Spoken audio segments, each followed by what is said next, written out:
사립학교에서 신규 교원을 채용할 때 필기시험을 교육청에 위탁하도록 하는 사립학교법 개정안이 국회 법사위를 통과했습니다. 기독사학들은 권하기념 구현을 위해선 인사권이 자주적으로 행사돼야 한다며 강하게 반발했습니다. 한국기독교총연합회가 한국교회총연합과 한국교회연합의 대표회장 3자 회동을 제안했습니다. 사회적 거리두기 4단계 속에 대부분의 교단들이 다음 달 정기총회를 앞두고 있는 가운데 예장 백석총회도 다음 달 13일 하루 총회를 열어 회부를 처리합니다. 총회장 후보에는 장종현 현 총회장을 만장일치로 추대했습니다. 예장통합총회와 예장합동총회가 목회데이터연구소와 공동으로 이중직 목회자 실태조사를 벌인 결과 이중직 목회자 10명 가운데 3명이 코로나 팬데믹 기간에 이중직을 시작한 것으로 나타났습니다. 여러분 안녕하십니까? CBS 뉴스입니다. 사립학교에서 신규 교원을 채용할 때 필기시험을 교육청에 위탁하도록 하는 사립학교법 개정안이 오늘 국회 법사위를 통과했습니다. 기독사학들은 권하기념 구현을 위해선 인사권이 자주적으로 행사돼야 한다며 강하게 반발한 가운데 이번 개정안을 통해 사학에 대한 사회적 신뢰를 회복해야 한다는 목소리도 나오고 있습니다. 오요셉 기자입니다. 사립학교법 개정안이 국회 법제사법위원회를 통과하면서 본회의만을 남겨두게 됐습니다. 사립학교에서 교사를 새로 채용할 때 1차 필기시험을 교육청에 의무적으로 위탁하도록 하는 것이 이번 개정안의 주요 내용입니다. 개정안을 단독 처리한 여당은 그동안 사립학교 자율 채용 과정에서 채용 비리 등의 문제가 끊임없이 발생해온 만큼 사학 비리 근절을 위해 개정안이 꼭 필요하다는 입장입니다. 반면 기독사학들은 교원 임용권은 학교의 정체성과 직결된 문제라며 이번 개정안은 일부 비리를 빌미로 헌법에 보장된 사학의 자율성을 침해하는 과잉 입법이라고 반발하고 나섰습니다. 모든 사학의 교원 임용을 교육청에 강제 위탁하도록 하는 것은 본말이 전도된 것이며 기독교적 권하기념 구현과 학교 발전의 연속성을 유지할 수 있도록 그 인사권이 반드시 자주적으로 행사되어야 한다. 교육 현장에선 필기시험을 통해 교사로서의 자질을 객관적으로 검증한 뒤 추후 진행되는 절차를 통해 권하기점에 걸맞는 교원을 임용할 수 있다는 의견도 나오고 있습니다. 하지만 기독사학들은 채용시험 위탁이 강제화된다면 필기시험 성적이 채용에 절대적인 영향을 끼칠 것이라며 비신앙인과 타 종교인, 심지어 이단이 임용되는 일이 발생할 수 있다고 우려했습니다. 특히 70년대 평준화 정책으로 사학이 교육과정 편성권과 학생 선발권 등을 보장받지 못하는 현실에서 교원 임용권마저 침해받는다면 더 이상 사학의 존립 이유가 없다고 비판했습니다. 공정한 과정을 통해서 뽑을 수 있는 그런 자율성이 학교법인에게 있음에도 불구하고 필기시험의 그 성적 순으로 이제 뽑게 되는 그런 이제 압력이 가해질 수밖에 없고 교육청의 통제를 철저하게 받아야 된다라고 하는 논리는 등록금을 받을 수가 없게 된 그 과정에 대한 진지하게 고려하지 않은 그러한 처사다. 반면 한국기독교교회협의회 교육위원회는 이번 개정안이 교육기관에서 발생하는 부정과 불의를 해소할 수 있을 것이라며 사립학교의 사회적 신뢰를 향상하는 기회가 될 것이라고 환영의 뜻을 밝혔습니다. 교육기관은 다른 기관보다도 훨씬 더 투명하고 공정하게 국민의 신뢰를 받을 필요가 있습니다. 재정 지원이나 여러 가지 지원을 받으면서 권리를 너무 과하게 주장하는 것은 국민들이 용납하기 어렵다고 생각합니다. 한국기독교교회협의회는 단 시행령 제정 과정에서 권하기념 구현을 위해 필요한 사항은 종교계 사학법인의 뜻이 반영될 수 있도록 해야 한다고 강조했습니다. CBS 뉴스 오요셉입니다. 한국기독교총연합회가 한국교회총연합과 한국교회연합의 대표회장 3자 회동을 제안했습니다. 한계총은 통합준비위원을 임명하는 등 통합의 속도를 내고 있습니다. 이순규 기자의 보도입니다.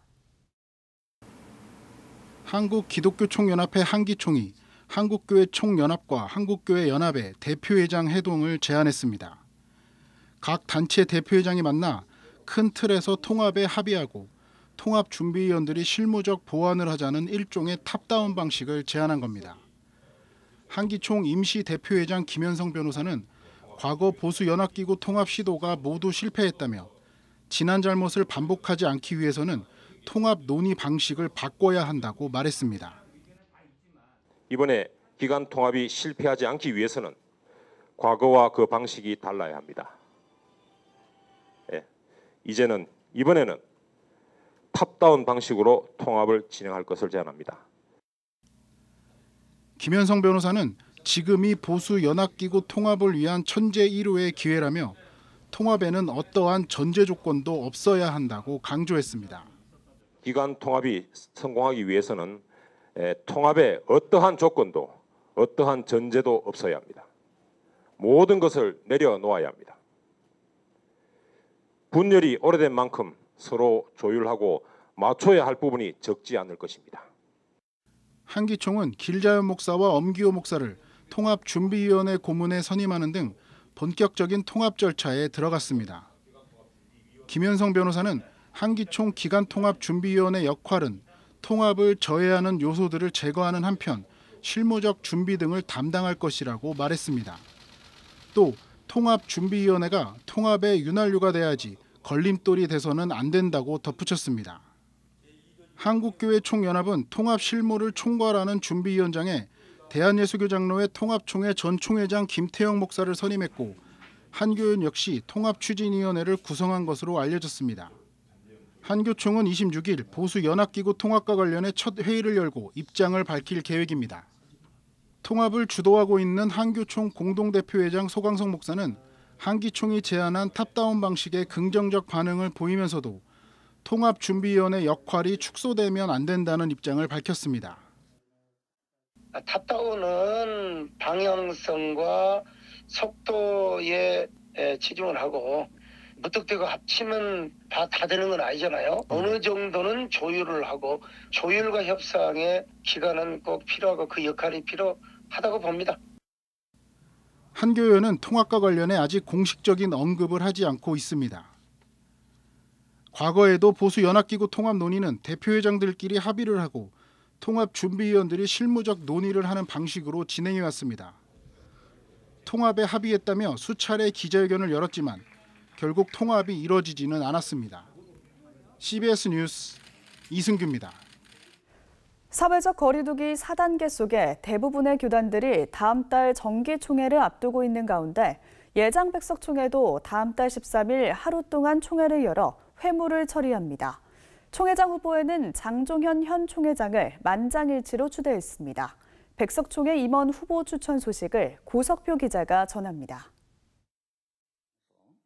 대한예수교장로회 백석총회가 차기 총회장 후보로 현 총회장인 장종현 목사를 만장일치로 추천했습니다.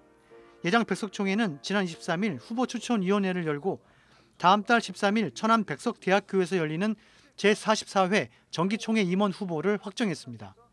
총회장 후보에는 현 총회장인 장종현 목사, 목사 부총회장 후보는 제2부총회장이었던 하늘문교회 김진범 목사를 추천했고 장로 부총회장 후보는 총회 회계 출신인 원영득 장로를 각각 추천했습니다. 후보 추천위원회는 총회의 성장과 성숙이 활발한 중요한 시기에 다시 한번 장종현 총회장의 연임을 요청한다며 총회 설립 45주년 기념 사업을 성공적으로 추진할 수 있도록 총회의 역량을 모아달라고 요청했습니다. 3년 만에 치러지는 사무총장 선거는 현 사무총장 김종명 목사를 비롯해 세계선교위원장 이민기 목사, 부석이 박종호 목사가 출마를 선언했습니다. 추천위원회는 이들 3명의 후보 가운데 투표를 통해 다득표 순으로 김종명, 이민기 목사 2명을 경선 후보로 확정했습니다. 영속성과 안정감 있는 선한 정치로 총회의 미래를 열어가겠습니다. 우리 총회가 메이저 교단 3대 교단이 되는 게 맞게 격식이 있는 교단으로 더 높아 나아가는데 적응한 몸이라도 함께 붙으려고 합니다. 추천된 후보 가운데 회장단은 총회 선거법에 따라 정기총회에서 박수로 추대할 예정이며 사무총장은 총대들의 투표를 거쳐 선출됩니다. 한편 백석총회는 2년 전인 지난 42회기 정기총회에서 금권 선거를 차단하기 위해 총회 임원 후보 추천위원회를 신설하고 증경 총회장과 덕망 있는 인사들로 위원회를 구성해 활동해 왔습니다. 백석총회장 장종현 목사는 우리 총회가 표대를 향해 힘차게 나갈 수 있도록 다 함께 노력하자고 당부했습니다. 하늘을 바라보며 몸부림칠 때 하나님의 뜻을 우리들 통해서 이루어진다는 말입니다.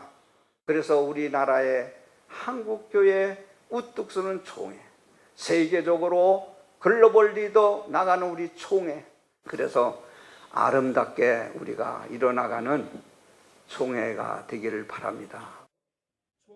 백석총회는 다음 달 13일 천안 백석대학교에서 사회적 거리두기 단계에 따라 총대수를 50%가량 축소한 가운데 하루 동안만 제44회 정기총회를 진행할 예정입니다. CBS 뉴스 고석표입니다. 예장통합총회와 예장합동총회가 목회데이터연구소와 공동으로 이중직 목회자 실태 조사를 벌였습니다. 이중직 목회자 10명 가운데 3명이 코로나 팬데믹 기간에 이중직을 시작한 것으로 조사됐고 10명 중 7명은 비정규직으로 일하고 있는 것으로 나타났습니다. 천수연 기자입니다. 지난해부터 코로나 팬데믹이 이어지면서 이중직 목회자도 크게 늘었습니다. 이중직 목회자 220명을 상대로 이중직 목회 실태 설문조사를 벌인 결과 3분의 1에 달하는 27%가 작년과 올해 이중직을 시작했다고 답했습니다. 이중직을 하는 이유로는 경제적 문제가 60%로 가장 많았습니다. 목회자들은 이중직으로 어떤 일을 선택할까? 가장 많은 직종은 단순 노무직이었고 자영업과 택배, 학원 강사, 대리운전 순이었습니다. 이중직 목회자 10명 가운데 7명이 비정규직이었고 파트타임으로 일하는 것으로 조사됐습니다. 이중직을 계속할 것인지 묻는 질문에는 56%가 교회 재정이 넉넉해지면 그만두겠다고 답했지만 교회 재정과 상관없이 일을 계속하고 싶다는 응답도 40%에 달했습니다. SNS에서 일하는 목회자들을 운영하는 박종현 목사는 이번 설문조사와 관련해 어쩔 수 없는 상황으로 이중직에 내몰리는 경우 비정규직에 편중될 수밖에 없다고 말했습니다. 그들은 준비되지 않고 상황 가운데로 내몰렸기 때문입니다. 만약에 준비할 수 있었다면 자신들의 특성에 맞는 일들을 선택할 수 있었겠죠. 그러나 이들은 여러 가지 사정으로 원치 않는 일을 급하기 때문에 해야만 했습니다. 박 목사는 교단이나 노회 차원에서 직무 교육이나 일자리 제공 등 공동의 대응책을 마련해 줄 것을 촉구했습니다. 다양한 사례를 연구하고 필요한 경우에는 실무에 맞는 그런 직무 교육을 실시할 수 있어야 됩니다. 전문적으로 일하는 목회자들을 좀 서포트하고 또 합당한 일자리들을 소개하고 제공할 수 있는 그런 기관들이 절실합니다. 실제 이중직 목회자들은 목사에 적합한 직종의 개발과 총회법의 이중직 완전 허용, 이중직 정보 제공, 신학 정립 등 총회와 노회의 지원이 필요하다고 답했습니다. 한편 이중직 목회와 관련해 예장통합총회 국내선교부는 다음 달 열릴 정기총회에 이중직 목회 허용을 청원한 상태입니다. 3년 전 이미 미자립교회에 한해 이중직을 허용한 예장합동총회는 총회 세계선교협의회와 농어촌부, 총신대 등과 이중직 목회를 위한 구체적인 지원 방안을 논의해 나갈 계획입니다. CBS 뉴스 천수연입니다. 기독교 윤리실천운동이 최근 아프가니스탄 난민에 대한 성명을 내고 긴급한 상황에 있는 사람부터 적극적으로 수용할 방안을 찾아야 한다고 밝혔습니다. 기윤실은 한국 정부와 기관에 근무했다는 이유로 박해받을 것을 우려해 탈출과 이주를 희망하는 아프간 현지인이 수백 명에 이른다며 우선은 한국에 협력했다는 이유로 박해받는 사람들부터 수용하고 한국에 거주하는 아프간 사람들의 가족들도 수용해야 한다고 말했습니다. 이어 그동안 한국은 외국 난민을 수용하는 일에 방어적인 태도를 취해왔고 일반 국민들의 거부 정서도 강한 편이지만 국제적인 재난 앞에서 한국은 이제 국제적인 위상에 걸맞는 책임을 조금씩 져야 한다며 아이들과 여성들에 대해서도 인도적 차원에서 수용을 확대해 가야 한다고 설명했습니다. 기독교 대한감리회는 서울 성동구 꼭재교회에서 민주화운동에 대한 군부의 탄압과 코로나19로 어려움을 겪고 있는 미얀마에 의료 장비를 지원하는 전달식을 가졌습니다. 감리회는 꼭재교회 후원으로 미얀마에서 의료 후원 사업을 펼치고 있는 사단법인 지구촌 친구들에게 5천만 원 상당의 산소 치료기와 산소 포화도 측정기를 지원했습니다. 꽃제교회 김성복 목사는 한 대의 산소 치료기와 산소 포화도 측정기로 10명 이상의 생명을 구할 수 있게 기대하고 있다면서 100대의 기계를 보내서 1000명을 살릴 계획이라고 말했습니다. 감리회 이철 감독회장은 미얀마 사태를 대하며 우리나라도 같은 경험이 있어서 동변상련하는 마음이라면서 미얀마를 위해 기도하며 후원할 수 있게 돼 기쁘고 감사하다고 말했습니다.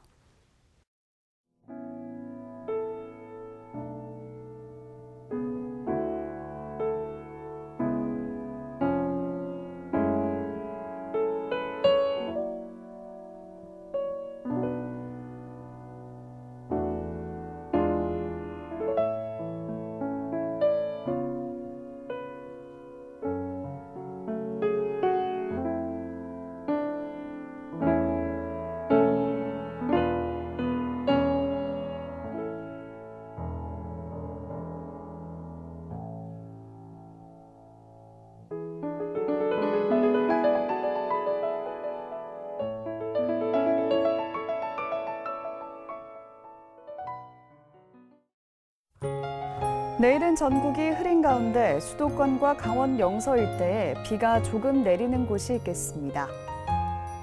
내일 아침 최저 기온은 21도에서 25도, 낮 최고 기온은 28도에서 33도로 예상됩니다. 오늘 준비한 소식은 여기까지입니다. 함께해 주신 여러분 고맙습니다.